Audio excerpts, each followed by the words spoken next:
El primer tema a tratar son las diferencias que existen entre la evaluación educativa y la evaluación psicológica. La evaluación educativa es un proceso que es sistemático, funcional, orientador continuo e integral, que está destinado a valorar la calidad de los objetivos que se plantean para después tomar decisiones de acuerdo a su eficacia. La evaluación psicológica es un proceso que está destinado a sacar conclusiones acerca de una problemática, o si es que existe, sobre un sujeto. Es decir, un psicólogo hace esta evaluación. Dentro de la evaluación existen 3 paradigmas: el interpretativo, el positivista y el crítico. El positivista es aquel que solo mide, generaliza, cuantifica. Un ejemplo de esto podría ser las pruebas objetivas como WISC, Minnesota, 16PF. Mientras que el interpretativo hace juicios de valor sobre aspectos cognitivos, afectivos o psicomotores.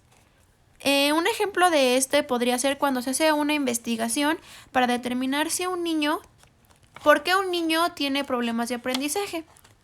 Mientras que el paradigma crítico será aquel que busca emitir juicios de valor, pero con una transformación de ideas, actitudes y pensamientos. Y un ejemplo de este puede ser al momento de cuando ya se determinó por qué el niño no aprende, entonces se busca que ese niño pueda aprender. La experiencia de aprendizaje obtenida fue saber determinar en qué tipo de situaciones se realiza una evaluación u otra. El siguiente tema a tratar es las generaciones de la evaluación. Hay 4. La primera es la época pre-tayloriana, que es la primera generación de la evaluación, donde se trata de la técnica y se ahonda en un apoyo de test de rendimiento o de inteligencia y se dedica solamente a medir. Después, la segunda generación de la evaluación es el periodo tayloriano, debido a que pues, el padre de la evaluación es Ralph Tyler. Nace el término, debido a él, de evaluación educativa, ya que sistematiza la evaluación en el ámbito educativo y se hace propuestas para la formulación de objetivos y que se base en ellos la evaluación. La tercera generación es la época del realismo, por reconocer la responsabilidad del docente en el logro de objetivos educativos establecidos previamente. La generación del juicio y la valoración, y es un periodo de reflexión y ensayos teóricos. Se expande una evaluación de programas y, esto genera una diversidad. Finalmente, la cuarta generación es la época de la profesionalización, por la existencia de una proliferación de modelos de evaluación. Hay una eclosión de modelos por existir una pluralidad conceptual y metodológica.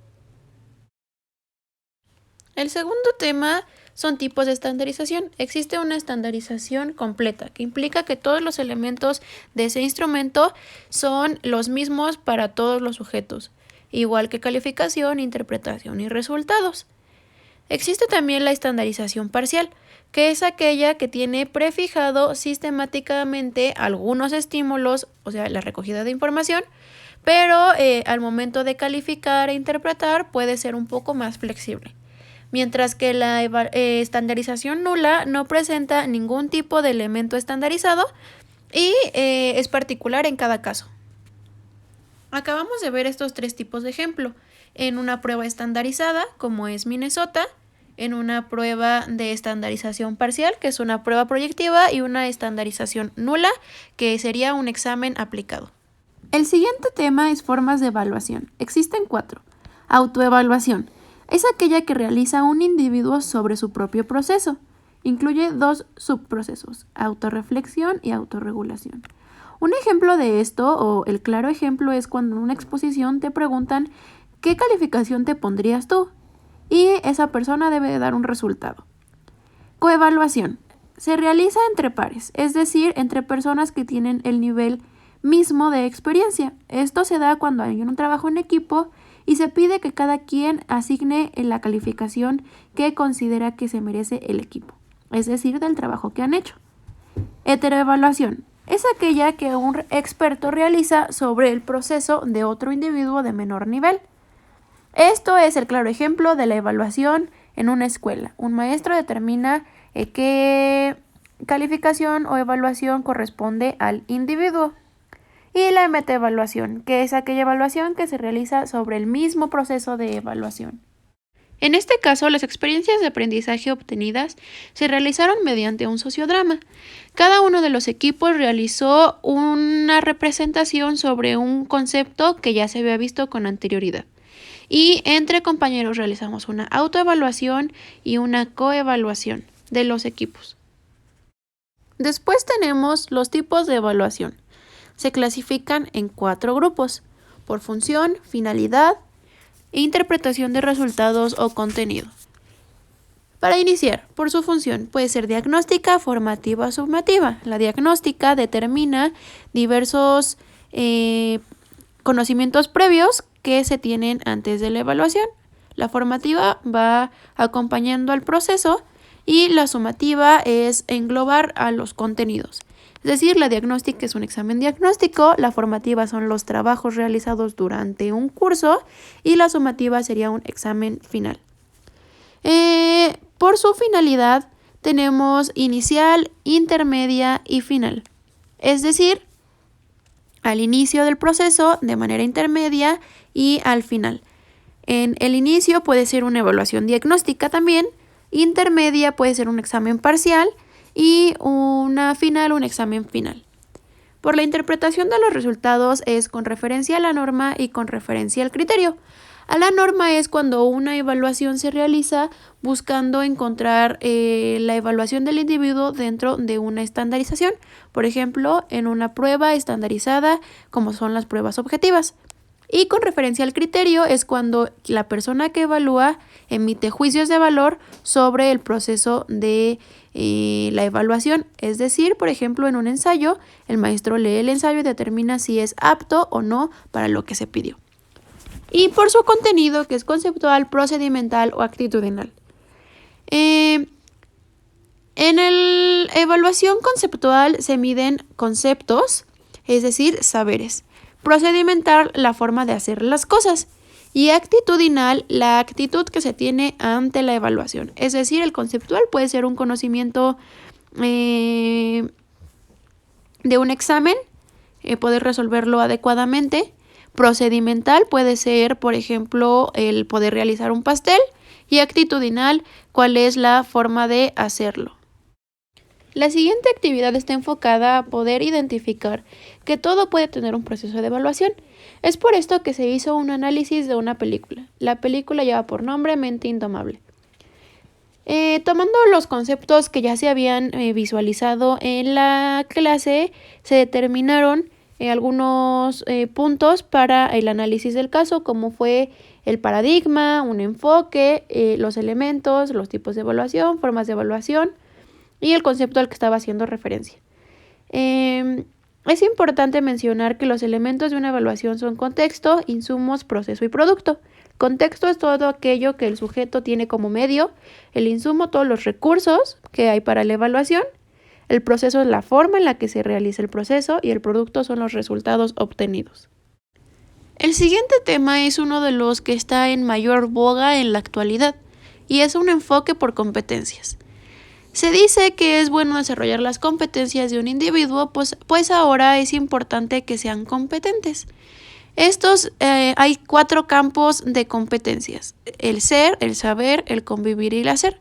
El ser está enfocado a los conocimientos actitudinales, el saber a los conceptuales, el convivir a saber vivir junto a los demás y el saber hacer a los procedimentales. Un ejemplo de competencia actitudinal es al momento de pedir que una persona haga una tarea, lo pueda hacer de la mejor manera.